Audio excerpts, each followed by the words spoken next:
দীর্ঘস্থায়ী features phone খোঁজেন তো তাদের জন্য এই ফোনটা বেটার হতে পারে। এখানে আমরা আজকে আনবক্সিং করব এই ফোনটার। তো এখানে কিন্তু আপনার ক্যামেরা রয়েছে, অনেক আগের একটা ব্র্যান্ড যদিও, কিন্তু খুবই ভালো একটা ব্র্যান্ড। তো এখান থেকে আমরা ব্যাটারি খুললে ব্যাটারিটা পেয়ে যাব। আর এখান থেকে নোকিয়ার একটা চার্জার, ওই আগের সকল ফোনের সাথে নোকিয়া যে চার্জার দেয় ওই চার্জারটাই।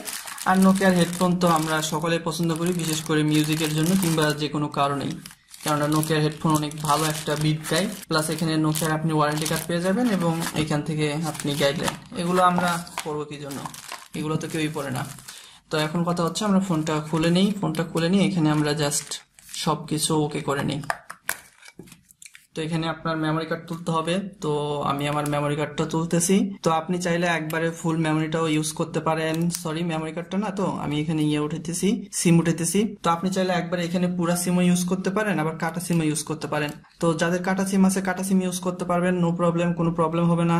যাদের পুরা সিম আছে তারা পুরা সিম ইউজ করবেন। তো আমি যদি আপনাদেরকে দেখাই, এখানে অনেকেই মানে কাটা সিম নিয়ে প্রবলেমে পড়তে পারেন, তো তাদের জন্য খুব ভালোভাবে দেখিয়ে দিলাম। প্লাস এখানে একটা মানে মাইক্রো এসডি কার্ড অথবা মেমোরি কার্ড ইউজ করতে পারেন।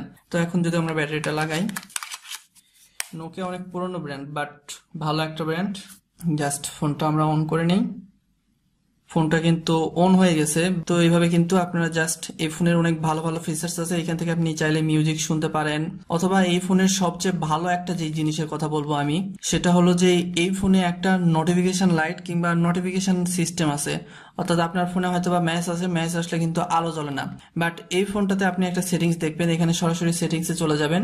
সেটিংসে যাওয়ার পরে এখান থেকে জাস্ট আপনি যে কাজটা করবেন, ডিসপ্লে সেটিংসে যাওয়ার পরে আপনি যে কাজটা দেখবেন সেটা হলো যে এই যে দেখেন নোটিফিকেশন নামে একটা অপশন আছে। এখান থেকে আপনি যদি চান এই নোটিফিকেশন লাইটটা অন করে রাখতে পারবেন। প্লাস এই ফোনে কিন্তু দুইটা সিম সাপোর্ট করবে। তো বুঝতে পারতেছেন এই ফোনটার ক্যামেরা কিরকম হবে। আর আশা করা যায় এইগুলো ফোন আমরা ক্যামেরার জন্য কিনিও না এখন বর্তমানে, এখন যুগ পাল্টায় গেছে, এখন সবাই অ্যান্ড্রয়েড ফোন ইউজ করে। তো আপনি দেখতে পাইতেছেন এখান থেকে মিস কল সিস্টেম আছে, জাস্ট রিসিভ, তো ডায়াল কল, এগুলো সব কিন্তু এখানে দিয়ে দেওয়া আছে। এখানে কিন্তু আপনি হচ্ছে ভয়েস কল রেকর্ড করতে পারবেন, এরকম সিস্টেমও আছে।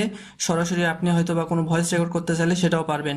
এখানে কিন্তু ভিডিওস, অর্থাৎ আপনার ভিডিও দেখারও কিন্তু আপনার একটা সুবিধা দেওয়া হয়েছে। প্লাস এখান থেকে আপনার মিউজিক শুনতে পারবেন। প্লাস যদি বলি এখান থেকে আপনি গেমস খেলতে পারবেন। এই যে আমরা সাপের গেমস খেলতাম না নোকিয়ার ফোনগুলোতে, তো এরকম কিন্তু সাপের গেমস এখনো কিন্তু নোকিয়া দিয়ে দিয়েছে, মানে জনপ্রিয় একটা গেমস। তো ব্যাক করলাম, এখান থেকে আপনার অনেক গেমস আছে, এগুলো খেলতে পারেন। তো এখানে কিন্তু একটা ভালো জিনিস আছে, সেটা হলো ফ্ল্যাশ লাইট।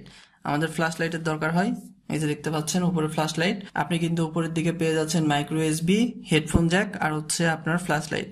তাছাড়া এখানে আপনি ব্যাকে পেয়ে যাচ্ছেন ফোনটার ক্যামেরা। ফোনটার থিকনেস মোটামুটি একটু বেশি বলা চলে, তবুও অতটা মোটা না, মানে বাটন ফোন একটু তো মোটা হবে। আর ব্যাটারি যদি একটু বেশি নিতে চান তাহলে একটু মোটা হবে। আর নোকিয়ার ফোনের ব্যাটারি মানে অনায়াসে অনেকদিন পর্যন্ত চার্জ না দিয়ে থাকা যায়। তো আপনাদের বাজেট যাদের 2100 কিংবা 2150, তারা চাইলে এই ফোনটা কিনতে পারেন। এখন বর্তমানে ফোনের দাম তো সবগুলোরই বাড়ায় গেছে। ফোনে এখন বর্তমানে মেমোরি লাগাচ্ছি না, আর আমার কাছে এক্সট্রা করে মেমোরিও নাই।